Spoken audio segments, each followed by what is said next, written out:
Those in the Kadampa, that's page 34 in the Gold Prayer Book. You can say it along, or you can just close your eyes and listen, whichever is your preference.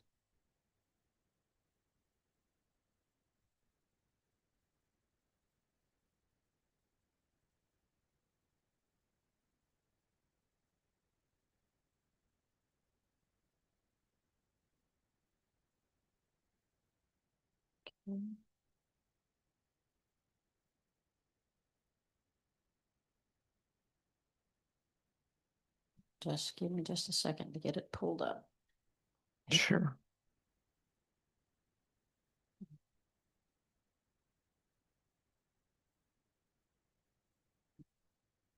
And as we're saying this, or as you're hearing it, when she says, may all beings, may all sentient beings, just remember to include yourself in that. You're not saying it just for those people over there.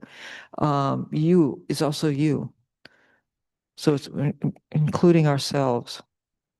Okay. Yeah. For immeasurables, may all sentient beings have happiness and the causes of happiness. May all sentient beings be free from suffering and the causes of suffering. May all sentient beings be inseparable from the happiness that is free from suffering. May all sentient beings abide in equanimity, free from attachment for friends and hatred for enemies. May all sentient beings have happiness and the causes of happiness. May all sentient beings be free from suffering and the causes of suffering. May all sentient beings be inseparable from the happiness that is free from suffering. May all sentient beings abide in equanimity, free from attachment for friends and hatred for enemies. May all sentient beings have happiness and the causes of happiness. May all sentient beings be free from suffering and the causes of suffering. May all sentient beings be inseparable from the happiness that is free from suffering. May all sentient beings abide in equanimity, free from attachment for friends and hatred for enemies. Thanks.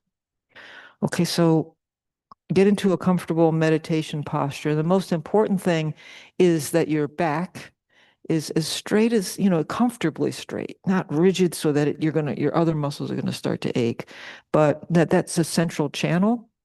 And so you want to think of your spine as like coins stacking on top of each other. And you can play around with this lots of, on your own time as well. Like, how do you find that place where they're stacked and kind of balanced without you having to hold on and get uncomfortable? And if you're sitting in a chair, well, you can cross your legs, or you have them on the floor facing straight ahead. And you put your hand on the top, very top of your head, which is actually back here. It's not here. So when we say kind of pull yourself up by that, that's the part that we want higher than this. And so you actually tuck your chin a little bit so that your neck, which is also your spine, is as straight and aligned as well. And then you can have your hands on your lap with your arms out, or in the meditation mudra, which is one hand resting gently on the others and the two thumbs just barely touching. And then you can put all of your awareness on your breath. And as you exhale, imagine anything that you need to let go of is going out of that exhale beyond the beyond, so that you don't have to hold it anymore, whether it's stress, fatigue, upsetness, boredom, whatever it is. Just release it with each breath. And then inhaling pure, clean, crystal energy.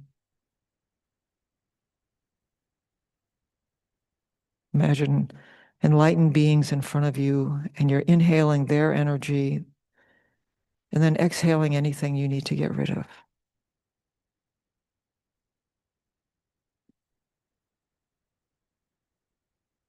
And try to feel your body responding, your shoulders relaxing, your jaw relaxing.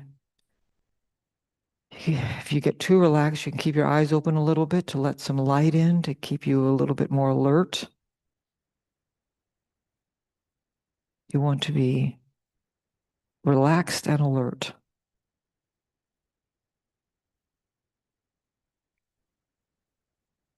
So as a way to keep your mind trained, because we're training our mind to come back to the focus of the breath. Every time it wanders, we gently bring it back. We can actually, celebrate that. I noticed it. It only took me this long. I noticed it. I noticed my mind wandering. So just as we would be kind to a small child, just be kind to your mind. It's going to wander.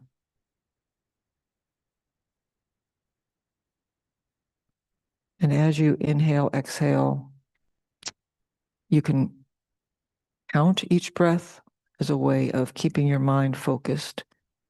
So one inhale, one exhale, two inhale, two exhale. You can go up to 10 if you'd like, or stop at 5 and repeat whatever works best for you. But I'm going to let you practice with this, and I'll ring the bell or chime the bell in about 5 minutes.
Okay.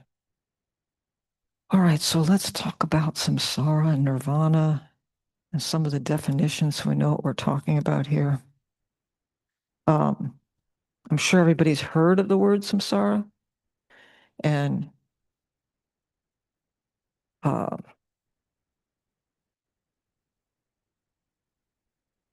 in a nutshell, it's cyclic existence, right? It's this circle of existence that just continues to go round and round, even if you want to get off. It it seems to just keep going. It's filled with all kinds of things that we're going to talk about. So, but just generally speaking, it's that cycle of existence. And part of the study in Buddhism then is really what makes it up, what keeps us here, what keeps us involved in this cyclic existence. And then nirvana is the opposite of that. It's the cessation of all suffering and its causes.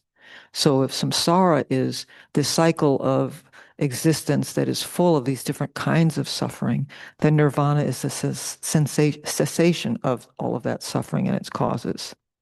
Um, and nirvana is this unconditioned state. It's not a place you go. It's a state, and it's transcendent state that isn't subject to decay or change. Um, we'll get into later, these differences between nirvana and complete enlightenment. But for now, just to know that nirvana is an individual's liberation from this cycle existence. Um, let's see. Couple of things I want to just even give you some definitions of before we start talking about it. So, oh yeah, it's also the continuity of our what's called contaminated aggregates. What are aggregates? We're not going to go down that rabbit hole. Basically, it's all the things that make you up. It's all the parts, right? Everything that comes together goes apart. Just like this class, we are the aggregates of this class. If there was the building and the time and the schedule and all the electrical stuff ready, but you and I didn't show up, then there would be missing some major aggregates, and it wouldn't necessarily be able to say, this is the class, right? It would say these aggregates are here, but these aggregates are not, so it's not really a class. Likewise, if we didn't have a building or a schedule or any of those things, we'd have just us, maybe no material. Would that be a class? So each individual has these aggregates that come together. And because we are not free of samsara, those aggregates, those things that make us up, are considered afflicted, especially what we talk about as our afflicted emotions. The things that are part of us, are part of our stream of consciousness, like anger and attachment, whatever. We're going to list all of those that keep us here because we're continually creating more seeds, more causes for us to keep coming back and continuing this.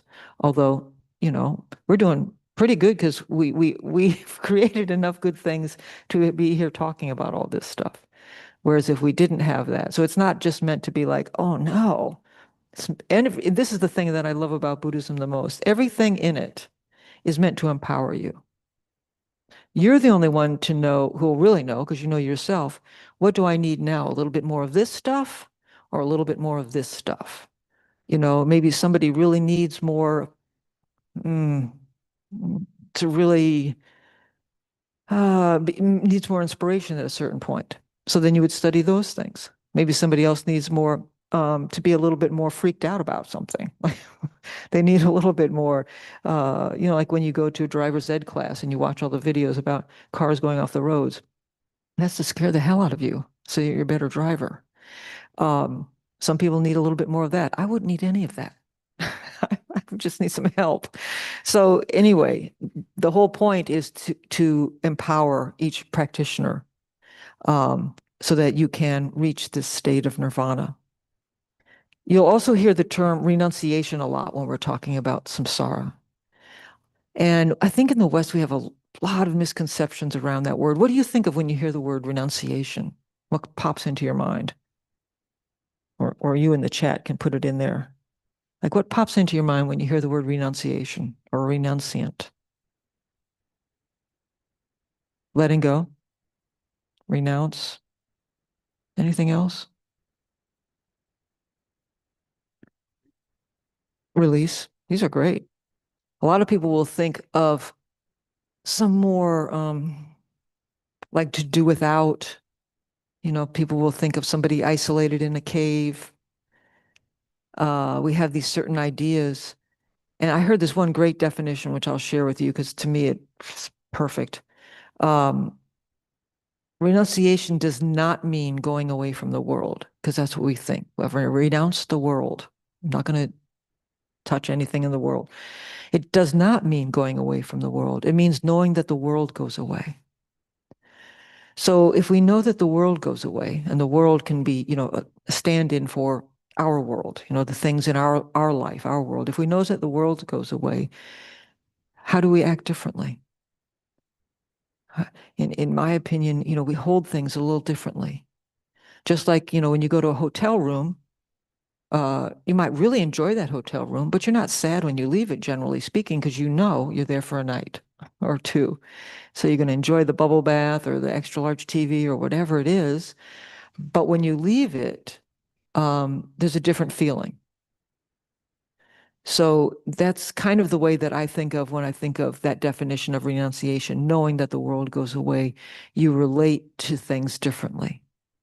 Still, engaging with them, still using them for what they're to be used for, but not, it doesn't get you as involved with all the clinging that we tend to get involved with in other ways. So knowing that renunciation is a big part of understanding samsara and how to get out of samsara. In fact, a lot of the tankas you see on the wall of the Buddhas sitting on something, see that something they're sitting on? The first layer of what they're sitting on is, the first layer that makes up that throne, it represents renunciation, that you cannot achieve enlightenment without that change in perspective. That's what it is. It's not if somebody goes to a cave or not. It's really that change in perspective of letting go and not holding on tightly to the very things that are causing us to be here over and over and over again. And so that's what a lot of Buddhism is about, is exploring, well, what are those things that are keeping me here? Mostly our emotional state, and what are the antidotes to that, and what can we do?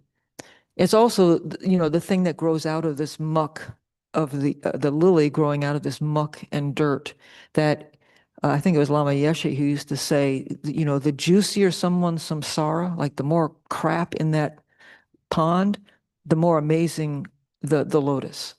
So it doesn't mean that you have to come to Buddhism as somebody who is, clean. Sometimes the more material you have in that pond, the richer the next experience will be. So I'm sorry, I just blew out people's ears.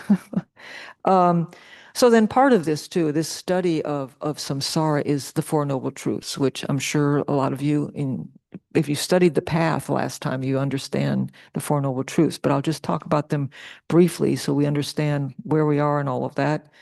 The first noble truth is the truth of suffering, right? The noble truth of suffering. And in the West, we use this word suffering differently than the Sanskrit word for suffering is, I think I'm pronouncing it correctly, dukkha. So that's more, it's broader. When we say suffering, we think of, really intense, like somebody being flagellated or something.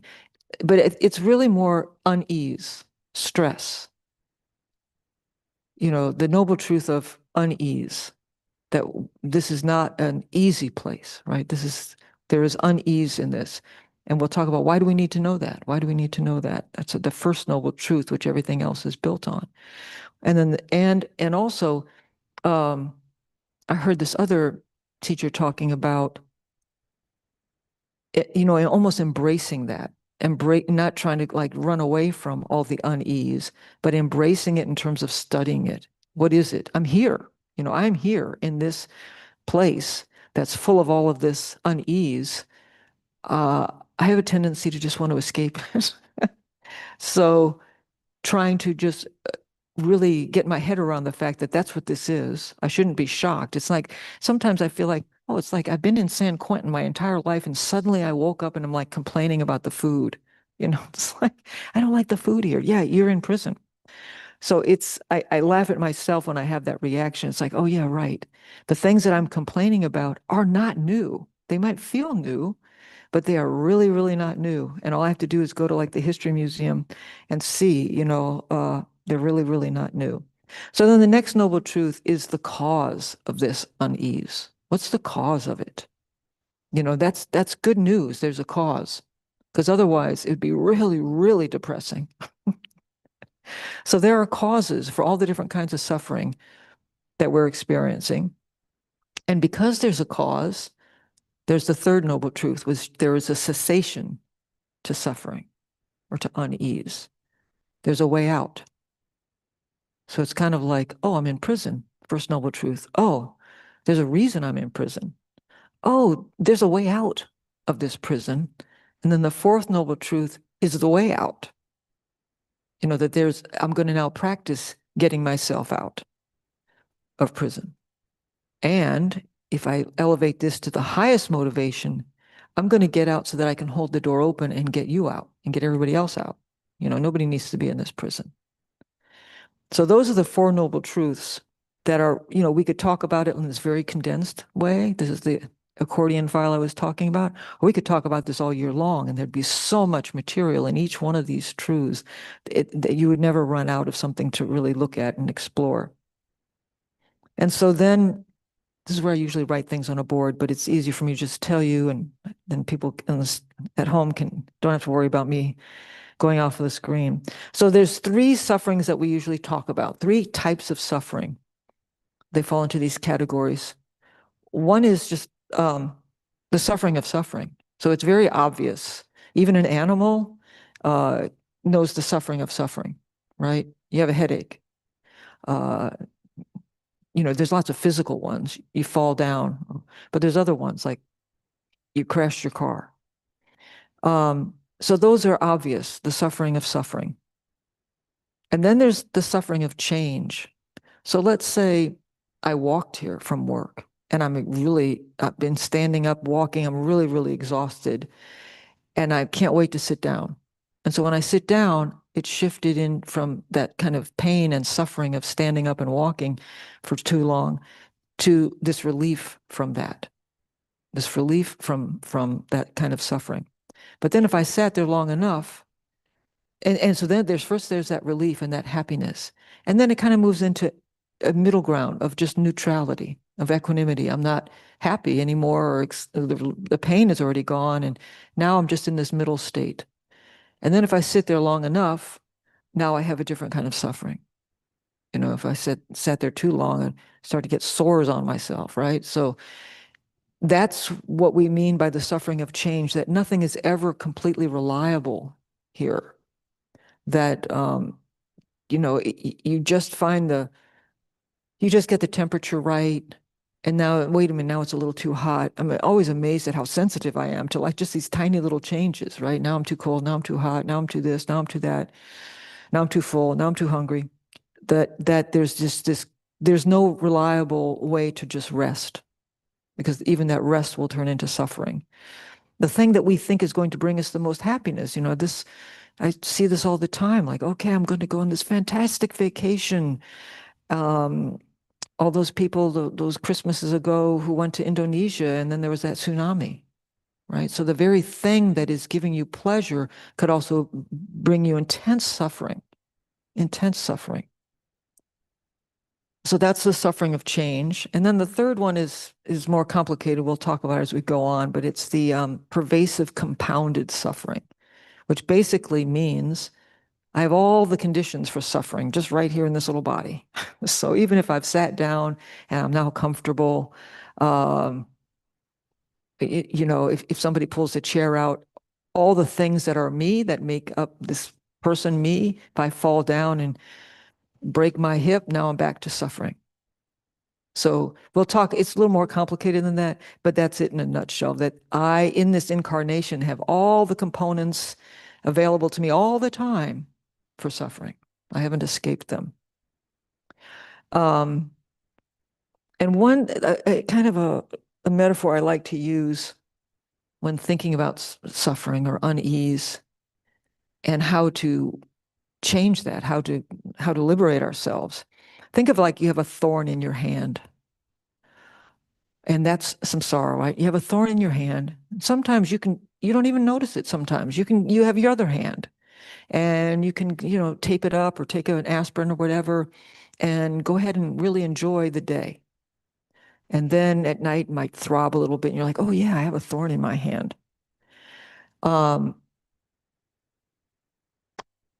You could also use another thorn, like say you're on an island, right? You don't have a doctor, access to help. You could probably take another thorn to help you get that thorn out if you knew what you were doing. If you were patient, if it was in your left hand and your right hand, it would be even a lot easier. But you could use another thorn. And I say this because that's what we actually can use samsara to free us from samsara. I mean, we're also using, yeah, we can use the things that we have here in this lifetime to help us liberate ourselves. It's all right available. This is why we study suffering. This is why we study all the antidotes and the delusions and how they work and how they keep us here and how this arises and what's the purification for that? Because those are the things that will help us get that thorn out. But the first thing is the truth that we have a thorn. Because we can make our prison cell look so beautiful that I just want to stay in my cell. I don't really want to go and see the rest of the prison. I got this cell designed so beautifully. Maybe I could get a bigger cell, you know? Maybe I get the whole floor, but still I'm in a prison. And so sometimes and this is what I was saying, when you are the only person who really knows what you need. Oh, I need a splash of water in my face because I'm forgetting that I have a thorn in my hand. I'm forgetting that there's other thorns around here that can help me get this thorn out. So that's why we go over like, oh yeah, the truth of suffering, or the truth of unease, that even there's wonderful, beautiful things on this island, I'm still stuck on an island. So it's this careful balance. And I know I've been guilty of just trying to uh, just get away from it, just focus on what is possible instead of what I have right around me, what I can use. What are the other thorns? Thank goodness there's other thorns here so that I can do this. And then if I didn't really understand like where the thorn was, or if I was just not skillful enough, I could actually make it worse, right? I could poke that thorn in deeper. Like right now I can see it. Okay, how am I going to use this other thorn to dig this out? But if I wasn't skillful enough, if I wasn't practiced enough at it, if I hadn't observed my own thorn well enough, I might make it worse. So that's my analogy. Take it or leave it. So let's talk about like antidotes and let's talk about the emotions and the afflictions and the delusions and all that good stuff. So tonight, at least, we'll talk about a few. We'll talk about the 6 delusions. I want to list them for you. And I guess your homework is to think about all of them. But we'll talk about the top one on the list tonight, which is anger. It's kind of in the air. It's kind of popular. It's a very popular delusion. Anger, attachment. And another way to think of attachment is, just because there's positive attachment. But the way that this is being used is grasping, is kind of clinging and holding on when that's actually going to cause a lot of problems. So attachment or grasping, and then ignorance, what we don't know, and thinking that ourselves are this very real thing. Pride and doubt, and this is like excessive doubt. Questioning is always good. More questions, more wisdom. But when you have the kind of doubt that isn't going to listen to an answer, right? Then it's in the way. If it's excessive doubt like that, and doubt, and I believe in this context too, I think I remember Geshe-la telling me that the way that they often think of it too is sometimes laziness, that a laziness in practice is a kind of doubt, because it's the opposite of having kind of a conviction or faith or effort. So a doubt that cannot be resolved. That makes sense. Because believe me, I'm the kind of person, I mean, I ask Geshe-la, oh my goodness, like 12 million questions. And if you don't know, he lived on the top floor of my house for 9 years. So I had a lot of access to him to ask him all kinds of questions. But once I then resolved those kinds of regular doubts, then I had more unshakable faith. Before I wasn't going to do something just because it was, supposedly helpful or good for me. Like I needed to know why. That's fine. I think that's fine. That's not the doubt that they're talking about. And then the last one is wrong view. So, Steve, I think we got a hand up. Okay. Did someone online have a question? Feel free to unmute and go ahead and ask. Anyone? Okay. Or in the chat, you can put it in the chat. Yeah. Nothing? Okay. Yeah, please interrupt me. I really don't mind at all. All right, so anger. I think we can all pretty much understand how that causes problems. The issue is really what to do with our anger. It's mostly we kind of, it seems to me, in my experience and what I'm witnessing, it seems we either kind of squash it down, suppress it, swallow it, or express it in ways that just get us in trouble. And so there are antidotes to suffering that are listed in a lot of the teachings, and it also seems to me that they are very effective if you can catch it in the anger in its infancy, right? Once it's full blown, just that's a whole nother story. But if you get very good at watching it start to arise, then the antidotes are pretty effective. So I had attended when Geshe-la first came here. He taught a whole weekend on patience, which is one of the antidotes to anger. It's interesting because all the antidotes are just the opposite of the delusion. And I'm like, well, of course. I mean, then you wouldn't have anger. But the point is to start practicing it. Like when you get really good at you're your own laboratory. So if you can catch it early enough, then you can start to apply like, oh, what does patience look like here? Or what does, whatever the antidote is. So I had been listening to him all weekend, and there, in true style, there's like lists, like the 10 advantages of patience, the 10 disadvantages of anger. And you kind of go through each of these and in this kind of intellectual way while you're sitting in this room. And then I was all excited. I was like, I want to try that. I can't wait to try this. I can't wait to get angry. I just can't wait. And so, of course, I had a very good opportunity that night, but it was small enough, right? I wasn't going to go to the Super Bowl and try to throw a football. It was my dog, who I loved, was waking me up several times that night to go out. And maybe it was the first time she woke me up.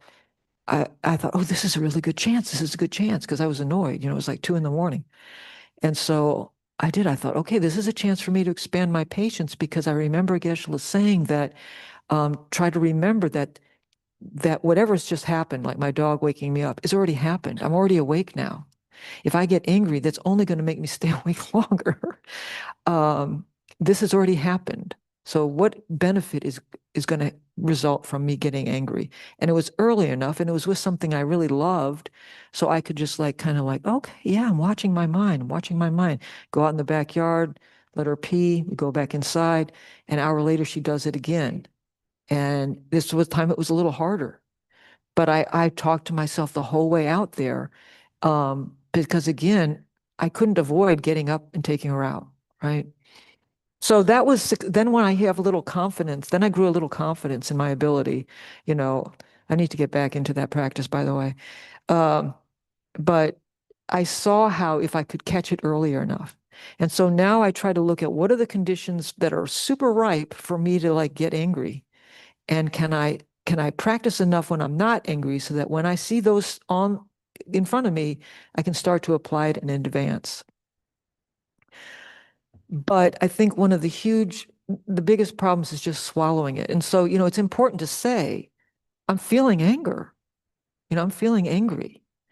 What can I do now? What will help me with this anger? Rather than just saying, oh no, I'm a very patient person.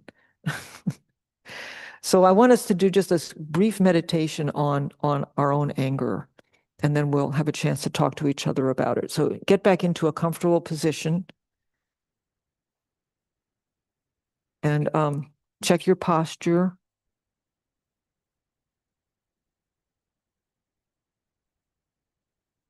It's just going to be about 5 minutes or so, but you're setting your intention to explore this delusion so that you can empower yourself, so that you can have more understanding and more self-compassion, so that as your patience grows, you'll be an incredible beneficiary of that, as well as those around you.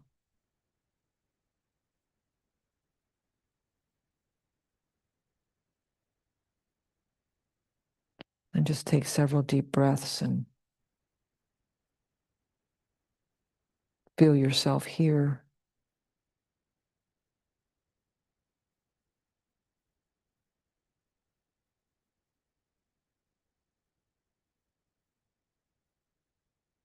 I want you to think about a time where you swallowed your anger and it wasn't effective. Think of a time where you kind of denied that you were angry.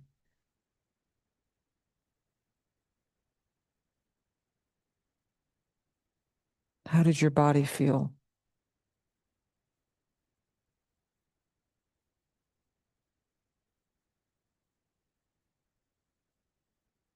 Try to recall the details.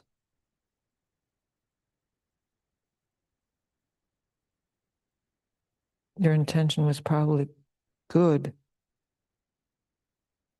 but think about the result.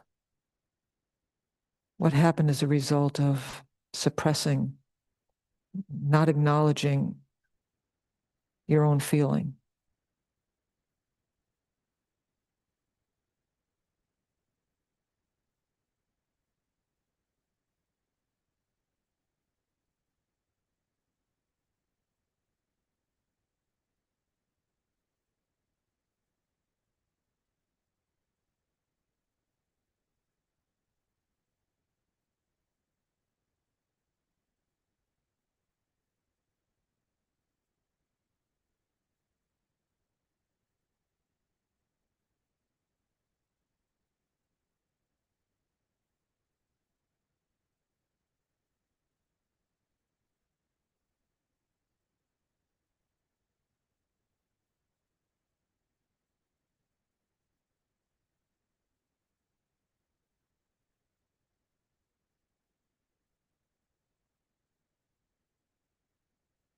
Then I want you to think about a time where you did express your anger.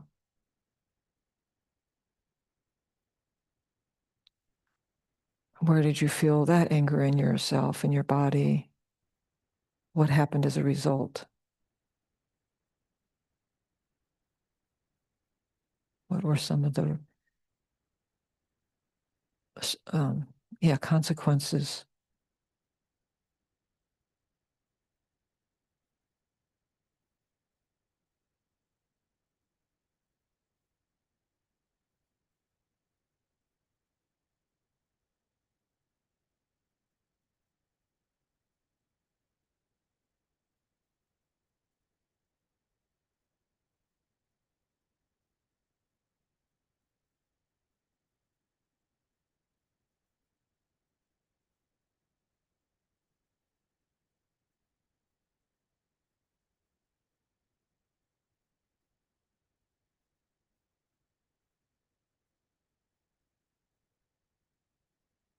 And then finally, I want you to see if you can surround both of those scenarios with compassion for yourself.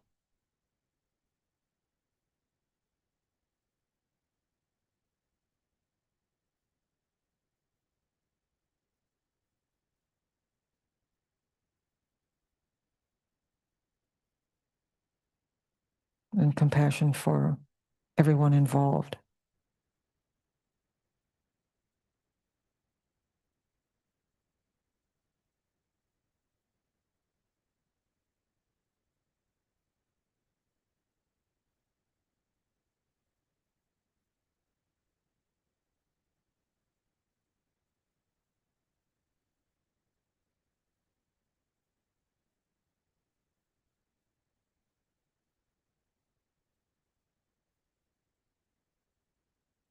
And how very complicated it is to be a being with a mind.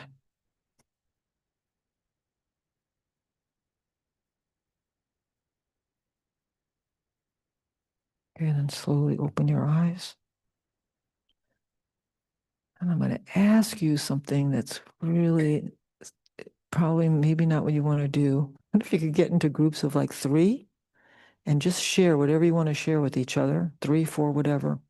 Just talk for a few minutes, and I guess we could put people in breakout room. Do you know how to do that? I can help you. Okay, I'll come help you. So yeah, just turn and introduce yourself to people and just chat for a little bit as much as you want to share. And any questions that you may have, take them down so we can talk about them together. Do you want me to do that? Usually I do email thing. Okay. I know where it is. That's on mine to go to, but yeah, so we on that. See how many people? It's about 10. So like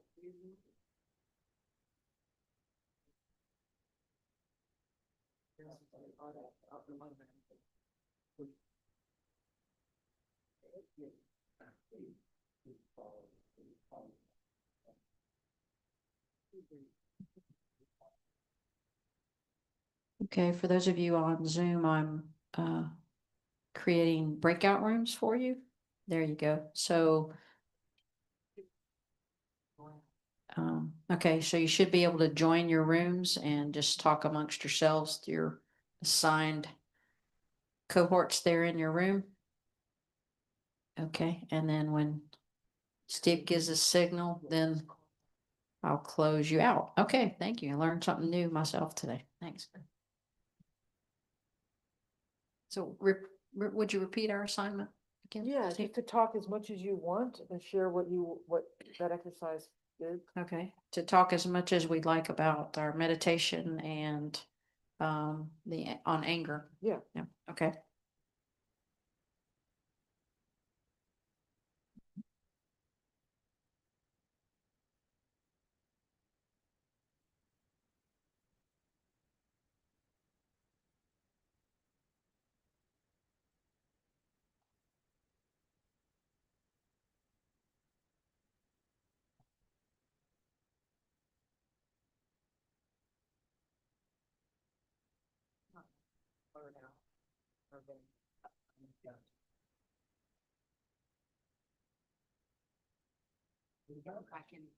I can think of. Yeah, I expect.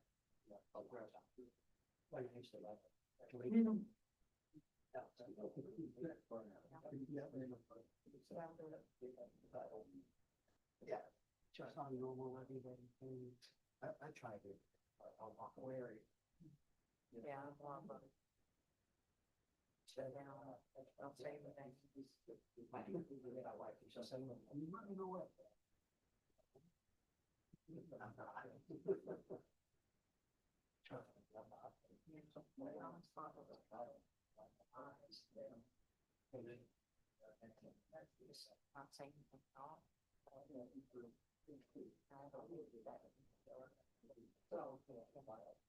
Never address it.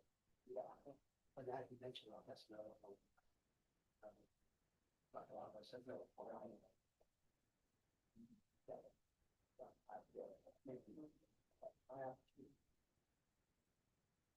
Really?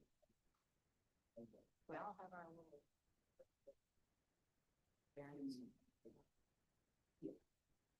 I think this one will be a big help. Yeah.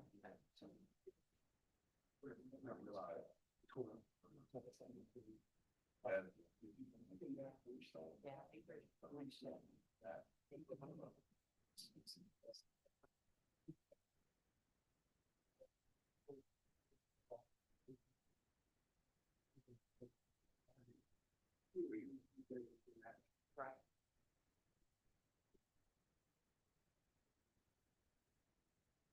Oh, it's a,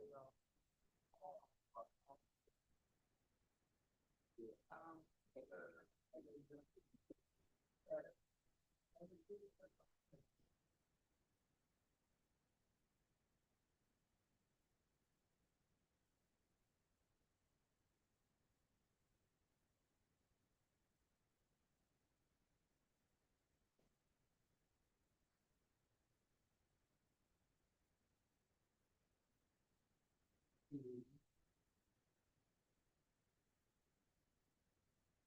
did you think about it? Sort of, I trigger me. How I actually so that conditions would be. Right.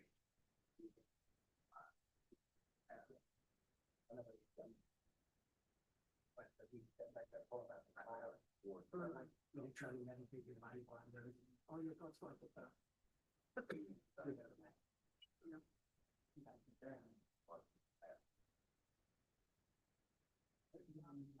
I got cut off. Yeah.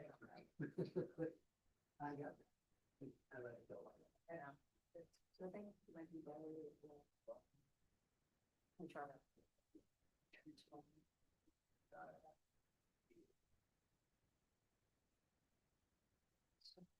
I'm gonna be right. Yeah.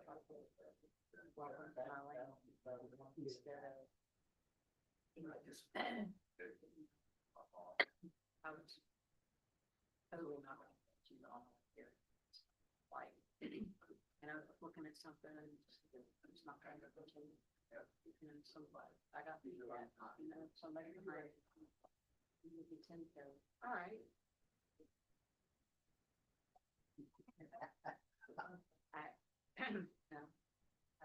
Yeah.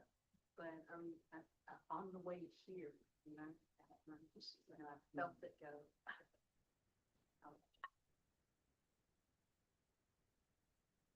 There are them. I'm in here. It's funny enough. It's up in the going for students are like that, but like that's a do you find people that what's the New Yorker and how but who's fine for that either so much say that I think it starts out more like title and then you know they want to get to a sign for what not you and customer I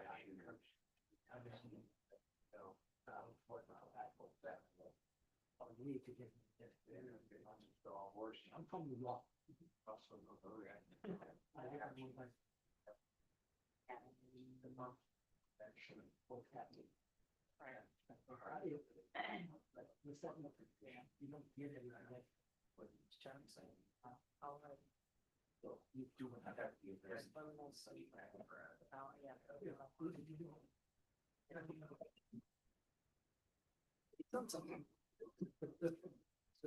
Take a minute to wrap up.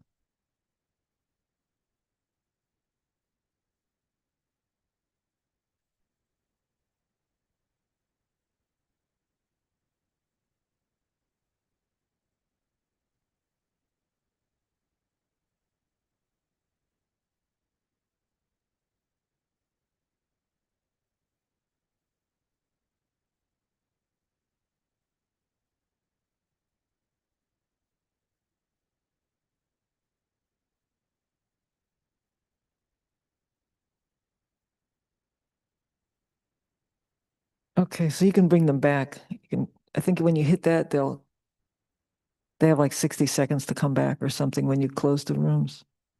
Yeah. Yeah. All right, how did that go? Was that helpful, interesting? Yeah. So, we have so much to learn from each other that I'm always happy when I can just say, you all talk to each other. So yeah, one of the things I was overhearing, and I always think of, we it's so easy to get triggered on the road, right?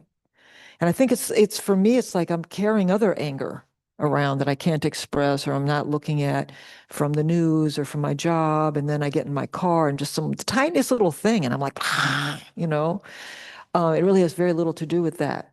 It has to do with everything else that I'm kind of carrying around. And so, I think for me, acknowledging all the other stuff helps for me not to feel upset at drivers, that helps a lot. Um, I also try to deploy this thing that somebody taught me when you're feeling upset or you're noticing like, yeah, you're getting angry. Again, you don't want to just squelch it. Instead, what if you said to yourself, of course I'm angry. Of course I'm feeling whatever it is. It kind of gives you a break, instead of like trying to squish it over here or express it over there. It's like, of course I'm upset. Look at what's going on in this part of my life or in that part of my life. Of course I'm upset. It's like I'm being a kind parent to that part of me that's upset. Because if we're practicing compassion for all these other things, what about for our feelings, which are like little kids living inside of us, right? So what if we practice some compassion for them and we're like, of course you're angry, of course, I know.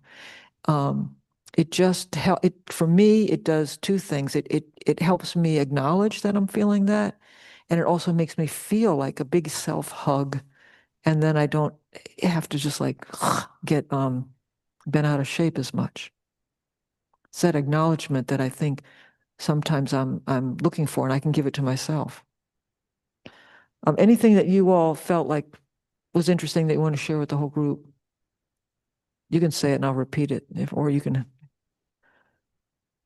Any interesting anecdotes that you came up with?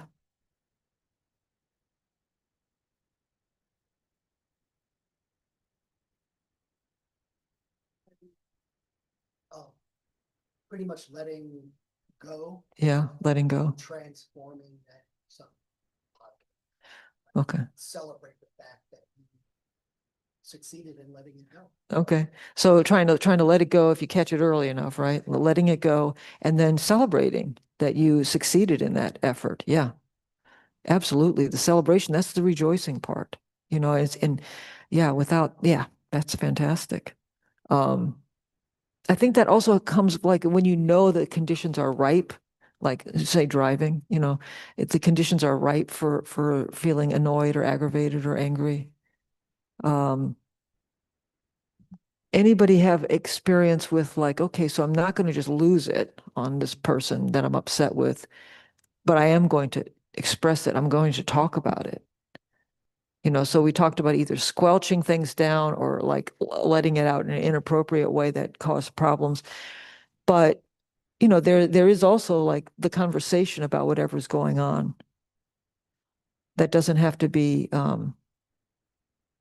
harmful conversation. It's exchanging information.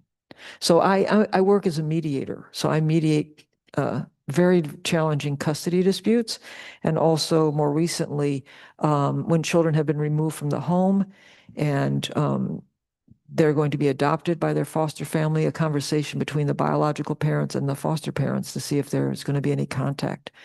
So there's a lot of emotion in the room.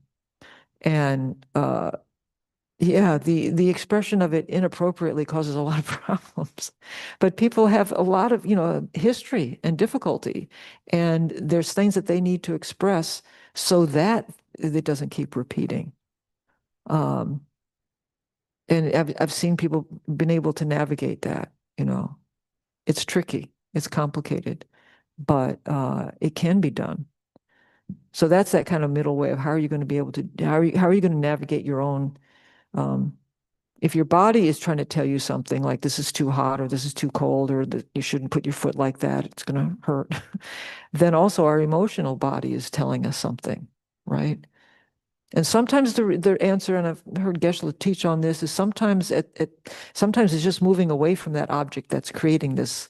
If there's somebody at work that's really creating a lot of problems, I had somebody like that, then I just avoided that object. There was going to be no solution in talking. So there was a way to kind of avoid each other. And that was fine. Other times it's really trying to work things out. But for me, it was the first step was acknowledging the feeling that was in the room, the feeling that was arising. So, yeah, paying attention to ourselves and our clues and what we need to do. I think the anger only becomes this huge problem when it interferes with our ability to be patient, when it creates these actions in us that then are harmful to those around us, to ourselves or those around us. But having the annoyance, having the reaction or the feeling or something, that's just going to be part of our kind of package. And then what do we do with it is the answer. So I have a lot more here in these notes about anger. I just want to read a couple, and then we're going to end a little earlier tonight. But anyway, from the people online, is there anything that they want to share? Anyone want to share or comment? Just unmute.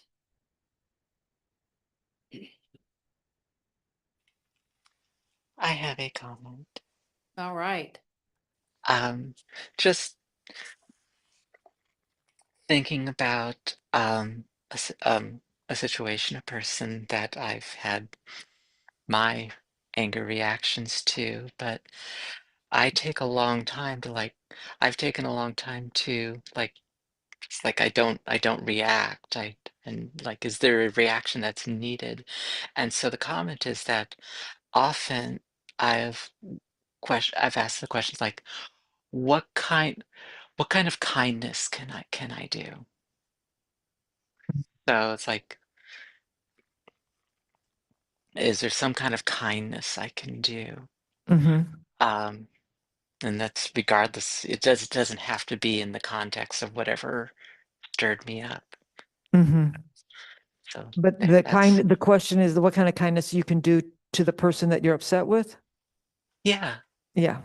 Okay, got it. Yeah. So that's right in line with something on this page that I'm going to read.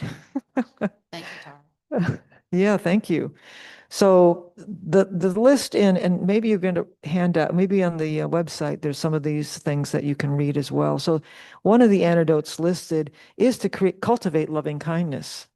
And I think in what you're saying as well, it's not right in that moment, in that interaction. It might be, but it might be something that you do away from that so that you're bringing it because you're around this person multiple times and you might not do that in the moment of that conversation. That might be something that you need to spend some time with. So this is saying, cultivating this loving kindness. This can be achieved by reflecting on thoughts such as may all beings be well and happy. Becoming familiar with and filling our minds with loving kindness will naturally decrease our anger. And I think it means also like surrounding the entire situation that the anger arose from with loving kindness. The person, yourself, the entire situation deserves that kind of attention and perspective. If we also, because the antidote right in front of that was remembering karma, that this didn't arise from nothing. That there are the immediate issues that you can see, and this person said that, and then that person said this, and da. You can look at that, but if you're looking at it from this larger perspective, there's something else going on. There's something that's repeating, perhaps, even if you're not looking at it from a karmic point of view, but you've run into this kind of conflict in your life over and over again, right? So there is this repetition, and what is that? And developing this wish to be free from that. That's the whole wish to be free from samsara. Like, okay, I am angry, I am upset, and for very good reasons. This person did X, Y, and Z. So for me, like this person at my job I was mentioning, she tried to get me fired. She was going and talking to my bosses every day, and it was nonsense. And it seemed to me to come out of nothing. But if I spent some more time cultivating loving kindness, I could eventually see that she was really jealous of me and very insecure. And so when I got that, that took some perspective, right? I wasn't going to be able to have that right in the moment that I found out she was complaining about me. But I was able to develop that, and that gave me some sense of like compassion for her, like, wow, she's really scared. She's really scared, and she's trying to destroy me. So yes, that's when I can say, of course you're upset. Of course, to myself, I'm saying, of course you're angry. Of course you're upset. That makes sense. And then I can try to surround the entire scenario with compassion for myself, who's going through this, for her, who has all these delusions and is creating this whole scene at my job. And then ultimately, what I could really sincerely disengage. I was no longer swallowing my emotions. I was disengaging so that I wasn't around the object that was stirring this up as much, and do that with some kind of loving compassion. And looking at it from this karmic point of view is, we've probably been doing this dance for many lifetimes. Maybe I got her fired in the last lifetime or whatever.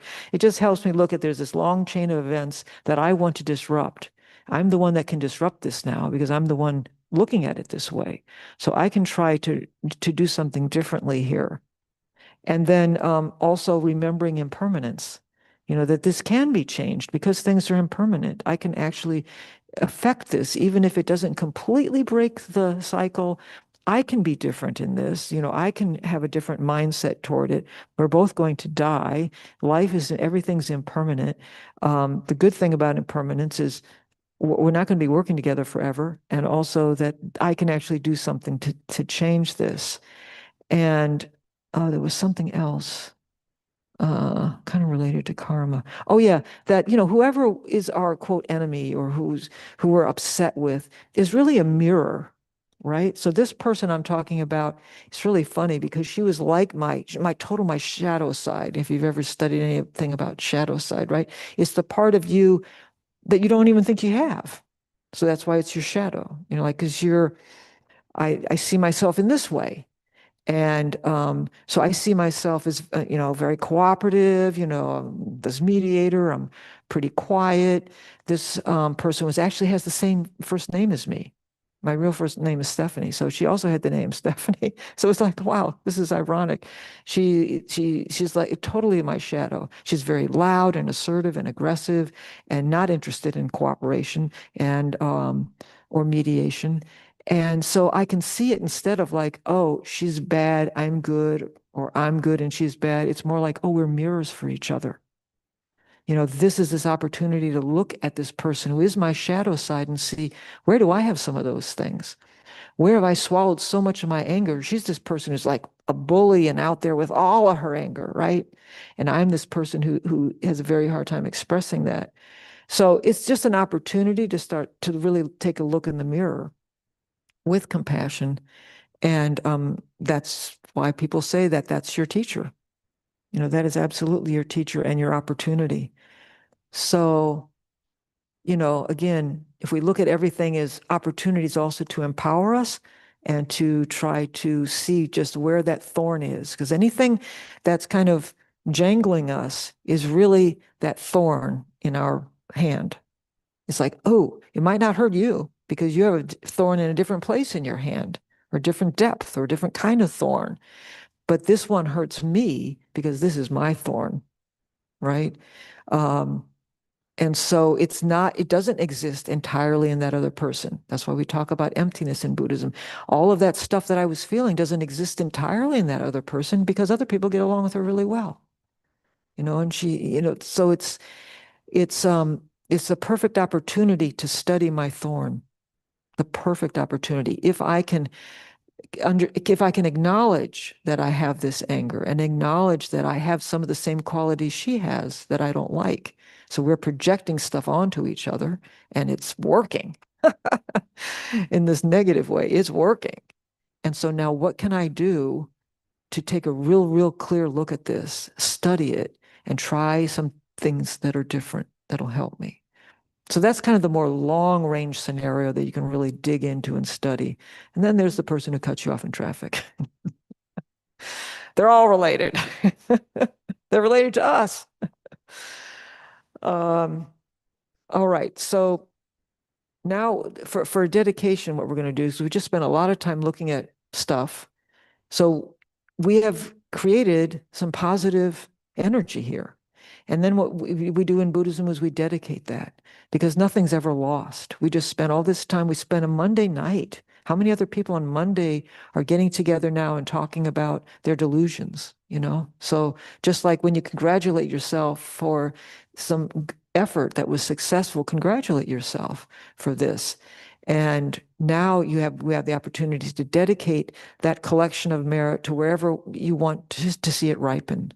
And I would recommend having it at the highest level possible, right? Why go for just the scratch off when you can hit the super lottery, whatever that's called, Powerball.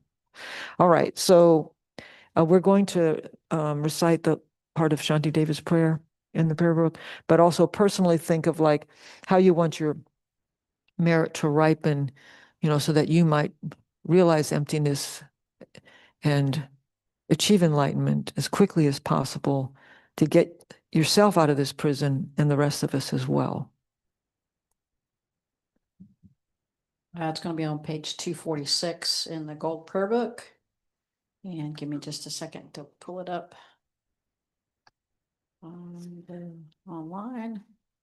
This prayer is a wonderful way to amplify our wishes and our dedication. And remember, we're one of these creatures we're talking about.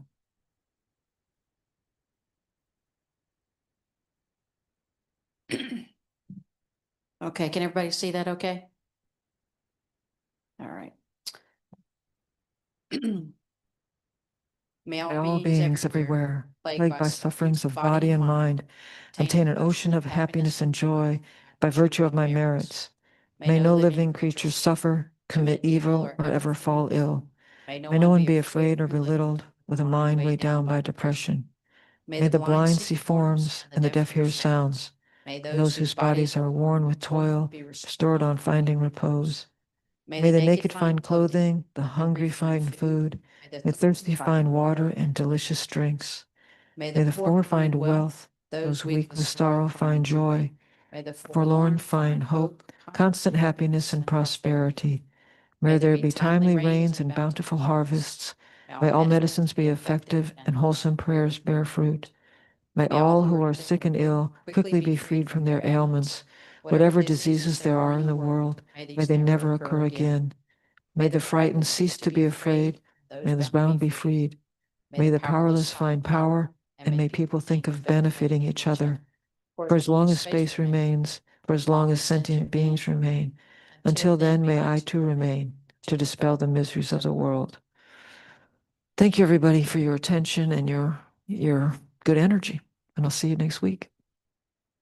All right. Thank you, Steve. All right. Thanks, everyone. Thank you. Happy New Year to everyone who came late. Good to see everyone. And we'll be back here next week. Thank you. Lisa, Thank you both. Yes, Linda. please tell me her name. Oh, Stephanie Smith, Okay, thank you. Stephanie Smith. also known as Steep. Steep. Smith. Thank I'll- you, Steep. Steep, like STEP. Like STEP? Okay. Yeah. Okay, all right. Yeah, that's the big reveal for her nickname next week. Yeah, I'd like to know that. Tune in. Yes, tune in. Okay, good night, everyone. Thank Good- you.